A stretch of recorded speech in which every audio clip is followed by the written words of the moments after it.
But we are going to Infernal Shrines. New guys gets first pick, first ban. Do you think they're going to ban Malthael, or do you think they're going to try and take it this time around? Um, if I knew anything about the new guys, I would give you some information, but I Fair think enough. Malthael is a solid first ban on this map.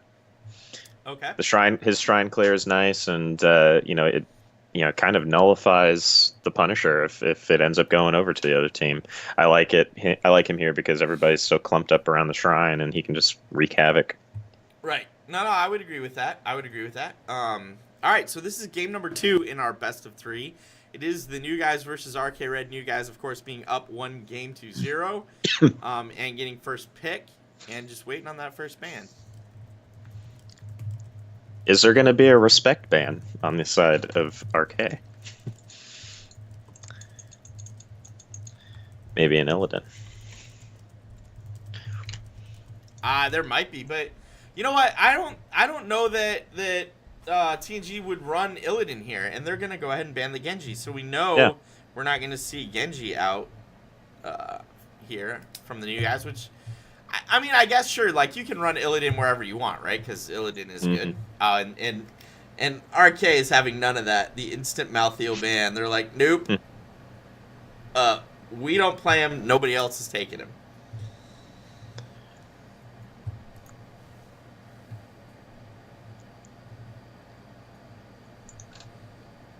Who you favoring for a first ban here? Or Or first pick. picks? Yeah. You know what? Actually, back to our conversation earlier, I kind of like Dahaka here. So, Yeah. so it depends where you want to go, right? I like Dahaka or Sonya here for the solo laner because you can leave them alone on the shrine. They will completely handle the shrine all by themselves. And the other reason I like them, I like either Sonya or Dahaka, is because they also add to the team fight, right? Like Sonya is power. She's a good warrior to have on your side in the team fight. So either of those is first pick worthy in my opinion. Yeah. I could see Uther too. A lot of teams want to pick Uther so they can get it. Yeah. For their comp. Yeah, this is one of my favorite maps for Sonya and Dahaka, for that matter. I think Sonya's a scary first pick, knowing how prevalent Uther is in the meta. So Right. I think going ahead with the Uther on the first pick was a good go. The other thing you have to ask yourself though, right, is if they're going Uther, are they perhaps going to go Kerrigan, and that's why they want to make sure to get the Uther because Uther can help Kerrigan do what she does, and survive a little bit longer and still pump out numbers. But then Kerrigan also on the shrines is like a scary, scary thing. Yeah. Right? I don't know. With Genji being in such promise, even though he's banned out, we've kind of seen like a decline in, the lighter backline heroes without double support. Right. So, that kind of lowers Kerrigan's value for me. Okay. But if depending on how the enemy comp goes, that could be like a fifth pick, if that's where they're looking to go. So a noob Ariel, do you just immediately ban Vala on the next round, or take her if you were planning on taking her?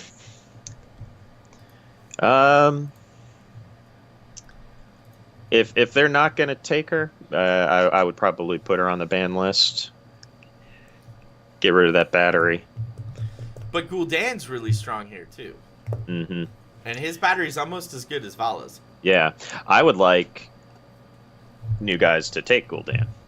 I actually like Gul'dan with Uther. Okay. Yeah. All right. Well, let's see what. Here come 2 picks. They're almost out of time. All right. Greymane Dahaka. I like Solid. that. Yeah. I mean, you can use really at this point. There's enough tanks that you can't be banned out tank wise. So I think I would probably ban Gul'dan. Okay. I would not want a Horrify as a Greymane player. Right. I would right, not right. want to have to deal with that. Okay. Okay. That makes sense. Yeah, and You know, Horrify's similar to Gust, similar to oh, what's the other one that we just saw Brightwing have? Emerald Wind. Emerald Wind. Mm-hmm. In that, like, the entire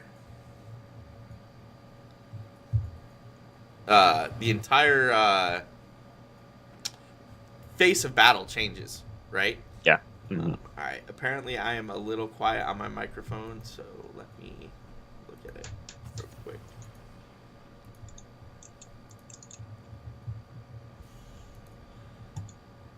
Thank you, Mega Zerglin. I turned the gain up just a hair. Let me know if that's any better or not.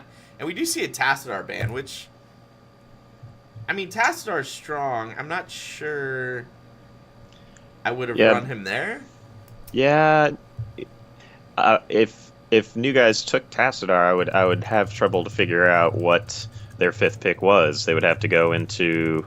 another good Tassadar target, and that would leave like a solo Dahaka. Maybe they take an Arthas if that was the case, but okay, so they go with the Cassia ban. So, do you confidently take Vala here, or go with the Gul'dan? Why not both? Why not both? Right? I mean, if you think about it, you already have a new Barak. You have Ariel. You can get away with going with Gul'dan and Vala here, and then do like a Sonya in the front, and get that to fix it. Yeah, I could absolutely see going both there, 100%. What about like a hyper aggressive new Barak Diablo pairing here? See, I would like that. I mean, I'm wearing my Diablo shirt. Well, you can't see it right now, but I'm wearing my Diablo shirt. I like Diablo on this map. Diablo is great on 2 maps for me. Diablo is great here, and Diablo is great on Tomb of the Spider Queen. Like, those 2 maps, 100%, if you can get away with running Diablo with whoever you're already running, like, 100% do it. Especially if your healer understands that until you hit 40 to 60 souls, you're going to be a little squishier. Like, 100% do it.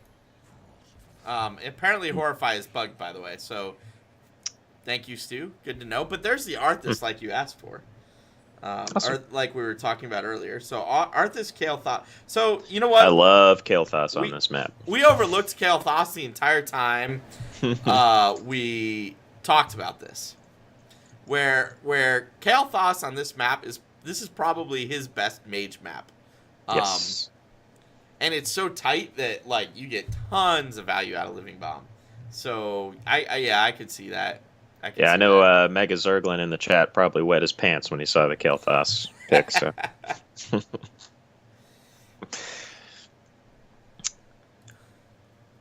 Okay, so nice lockdown on the side of RK.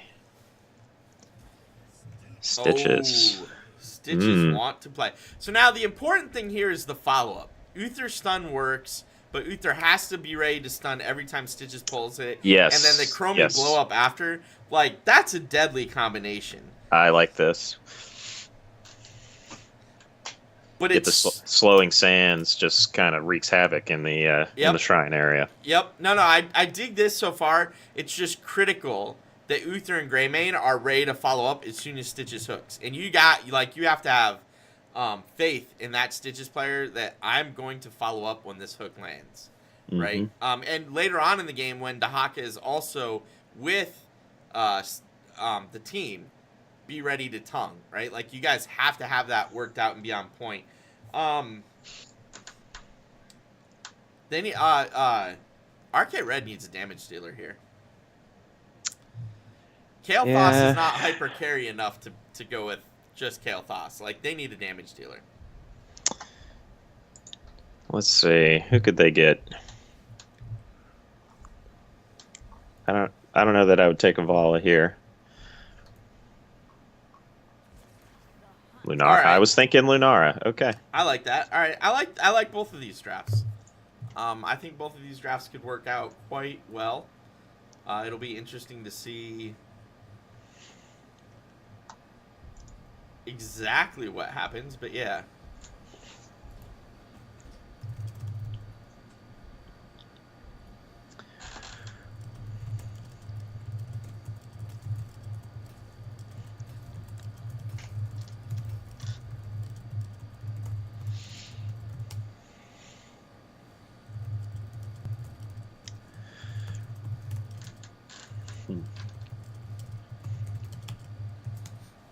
All right, man. Jumping in, we have on the new guys blue team, Stu Manchu playing the Dahaka, Ataro on that Chromie, Phoenix on the Uther, Grim on the Greymane, and Santa Claus or Olek on the Stitches. And on the right side for RK, we have Jason on Lunara, Subway Slayer for Anubarak, Saru Tahiko on Kael'thas, Rabid Penguin on Ariel, and Agent G on Arthas. All right. So, in a vacuum, you don't know who's the better team. Who do you think has the better draft here? New guys comp, as you said, is going to come down to execution of explosive moments. So if they have the technical mechanical skill, then I put my vote in their corner. I think RK has a consistent damage, reliable, less skill execution on their side. So simply for that, I would because it's going to be easier, I think they're going to have an easier time going up in the matchup here. Okay. All right, so we do get the 4-on-5 in the mid lane. Arthas going top and staying top. Ooh, the damage is coming out from those bombs. KT doing work already, but no kills. Now, that's going to be the one struggle that I think RK Red is going to have through this. Yeah, KT does a lot of damage, and yeah, Lunara can do a lot of damage, but finishing off the target as we watch Anubarak die, like, that's going to be the challenge. My struggle is we saw this in the last game is RK almost intentionally takes fights down a man. Right. If you know you're sending Arthas top, don't commit that heavily. Yeah, you can delay if you'd like, but play it safe a little bit. Right. No, I would agree. We have Dahaka, Arthas going top, and then we have a 4-man rotation kind of working from TNG and RK Red mid-bottom. But it looks like Ataro on that Chromie is going to hang out bottom for a little while and kind of slow down RK Red and look to maybe even get a kill here, possibly. Stuns. Nice hook on Lunara. Oh, is she gonna? She does go down. Jason in that Lunara. Gonna be kill number 2 for the new guys. So in the matchup up top with Dahaka and Arthas, I want to see the Arthas player just sort of play it passively. You're not going to out wave clear the Dahaka, right? So it's going to come down to your patience. His regeneration is going to outpace yours, and his mana is going to outpace yours too. So just take your time. You don't feel like you need to super clear that lane. No, absolutely. And we do have first shrine spawning bottom lane, and it's going to be a Frozen Punisher. TNG not starting it right away, just kind of chilling around, soaking the lanes, and looking for either a kill or a better tactical position to start this shrine in. Now that Uther's here, they feel like they have that tactical position. Because they're already a full level ahead, New Guys is going to go ahead and keep extending their lead. They're comfortable with keeping Dahaka up top and split soaking. I kind of wish that RK would answer that either with being hyper aggressive on the point and getting those kills, or just committing to a split soak and getting back on an advantage level or on an experience level. So we did see Artanis and Kael'thas try to soak mid lane, but then they came down and joined the rest of RK. Dahaka comes in behind here. Yep, and now we have a 5-on-5, and that favors New Guys, and they take out Kael'thas first. Lunara looking to go down next after that great hook from Santa Claus. And that's why the global is so powerful here. Like we were talking about, Dahaka was, they were extending their level advantage, and then they were waiting for RK to get level 4 and commit hard to that shrine, and that's just a big calling card for Dahaka to brush stock down and abuse their level lead. Oh, this is dangerous. We have Stitches waiting in the hook. Oh man! Anubarak blown up. I like that strategy. Man. That was nice. That was beautiful. I've played a lot of Infernal Shrines. I've casted a lot of Infernal Shrines. That was a thing of beauty. So often you see teams not set up to take advantage of the Immortals, or not the Immortal, but the Punisher's first jump, right? And that was just set up beautifully. Stun, and Chromie's Dragon Breath just coming down and Yeah. and crushing. That was You really don't see players use that bottom little nook and cranny there, unless it's like an emergency situation. So using that in an offensive way was really nice. certainly not to that. Like, that was really effective. And this whole time, Dahaka's been pushing up. Top wall is down, and they're already putting damage on that top the top cannon tower is already what 10% left on its health. So Dahaka, Stu Manchu on that Dahaka getting a ton of value. He might go down here. Arthas doing a lot of damage to him, but even if he does, he's actually won this trade. And now we have camps pushing all over. So Chromie went with Compounding Aether at level 1, opting for the extra damage on Sandblast. Which makes sense. I kind of get that here. And then the level 7, the Dragon's Eye with the Stitches Hook makes sense. And then slowing Sands to help enable them to just do more damage and really keep enemies where they want so that they can take advantage of them. Dahaka's top lane by himself, and the top shrine just spawned. This worries me. So I think if I'm the new guys, I soak 10 here, right? Oh, absolutely. You don't need to start the shrine. Soak 10. But there's no wall for RK Red to hide behind in that top lane now. It's wide open. So, Trickle XP is going to give you 10. New guys already positioning up to move to top lane. And Yeah. And they're committing all 5 to this one siege camp. They need to get caught up on EXP. well, and that's the thing, right? Even if RK Red pushes middle now with that siege camp, which it looks like they were thinking about, that's not going to get... Oh, a new Barak. And New Guys doesn't even have to do this shrine. They're just trying to get this fort down.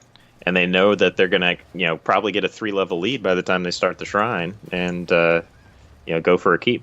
Well, and Greymane's in there right now, just kind of whacking on skeletal defenders, picking them up. Yeah. Stitch is clearing mid, Dahaka clearing bottom. Like, your RK Red is trying to soak. We have Arthas and KT in the bottom lane, but I don't, like, you're not going to soak before this Punisher is picked up, for sure. Santa Claus on his Stitches, cleared mid lane already. So... yeah, I don't know. Like, if you're RK Red, how do you come back from this? This is a difficult place to be. 36 skeletal defenders already. Over to the new guys. Here comes a Mortar Punisher. Your first fort is all but down. Dahaka's just gonna burrow in. Oh, good and hook Ariel onto the just RL. got blown up. I missed it because I was looking at Dahaka. So... We're running into an issue of last game where they're doing 2 things 50% of the way and allowing new guys to just sort of take advantage of their split focus. Right. Well, and so we do have we have 2 mid going up against Dahaka right now. To me, with 2 mid, you might lose a keep here. Right? 2 mid, 3 versus 4. Yeah. If new guys decides to stay around, they're taking that keep, but it looks like they're going to go ahead and back out and just accept that they got the keep wall down, which not a bad plan. Yeah. You're not 13 yet, and RK that could have been much 10. worse. Yeah. Oh, like Lunara dying? Oh! Curse Bullet was used and really did a chunk of damage to her. Hook just missing. Chromie is sniffing her out. Oh, she got her. Oh, man. The reads on Ataro. I would be looking out. That's a dead Arthas. He just doesn't know it yet. Bye-bye. Props from Jason. Yeah, nothing, right? There's nothing you can do there. At that point, you were dead. So, yeah. And now TNG has nothing to do but run around and grab the camps. Interesting to me, so Arthas did use his Army of the Dead there to try and survive. That wasn't happening. KT and Lunara have not picked their heroic abilities yet. Oh, there we go. We got Leaping Strike from Lunara. KT's still undecided yet. I mean, but realistically, Pyroblast isn't going to work here. Like, no. 3 levels down, you have to go with the zone control, I think. You're not going to get a valuable Pyroblast. No. You have to go Phoenix, right? But still holding it. So, Anubarak is kind of leaning into a beetle-focused build, and with the Locust Swarm. I've never seen a lot of good come of that. I don't know how to say that. Oh, that was just deleted. That started from a tongue. Oh, there's the Phoenix, and the AoE damage is coming out. But Lunara in a really bad position there after doing the leap and gets blown up. Ariel caught. That is probably a dead Ariel. And that's going to be 4-4-0. Wow. So we talked about in the draft whether or not, which team who had the higher burden of execution, and I said New Guys had the higher burden, and they are living up to that burden. The level of coordination on the Cursed Bullet follow up with Chromie is really nice. So now, and not only that, but they're winning on a macro level, and that's putting them now just about 3 levels ahead of RK. Well, and what's interesting, so Dahaka's clearing top lane, because top lane was pushed into the fort. Uther Chromie are picking up the Bruiser camp, or the Fallen Shaman camp, rather, for New Guys, while Stitch's Greymane are just absolutely running away, killing skeletal defenders. And I think what we can see here is RK Red's really hoping to hit 13 before this defender, or this Punisher pushes in, but that's not going to happen, and it's an Arcane Punisher. I like New Guys, again, even this late in the game, focusing on the macro. They knew they were going to get the shrine, so they went ahead and took the Bruiser camp, and they're still split-soaking with Dahaka and just abusing that global and his ability to extend their level lead. And 16 versus 12, and Stitches is on the hunt. If he gets a hook here, he's hungry. Oh, that KT lived by a hair's breadth, man. Dahaka's probably going to get a keep in the top lane. Meanwhile, the team's still being pressured by New Guys in the bottom. Well, right, and the problem here is now you're down 2 keeps, right? Because New Guys can absolutely push in and take this bottom lane keep if they want. Cursed Bullet going out, doing a bit of damage. Out comes the Phoenix, and it looks like New Guys is going to be happy with what they've taken so far. Ooh. And why not? The Arcane killing Anubarak on the dive. That's never a good thing. Oh, Arthas going so low. I appreciated RK baiting the Punisher away from the keep and saving it, but they're kind of making a mistake of chasing after New Guys. They absolutely did. Dahaka came in, tongued, and that was it. And 4 members dead now, only Arthas alive. Oh, I think that hook might have actually hit him, but not so much. And they're just going core now. They don't need the keep. They've already got the top keep down, so shield's already... Or keep... Bleh, core is vulnerable now. I can talk, I promise. I've done this before. Arthas really low, gonna barely get away, but Anubarak dying again. I think this might be game.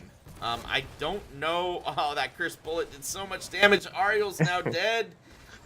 More props from Jason in the chat. He's trying to jump around and get things done, but can't do it. They might not defend. Oh, that's a dead KT. The hook coming in just for good measure to make sure. And with no members of RK Red up, I think that is indeed going to be game number 2 going over to the New Guys. Who will now meet. You guys.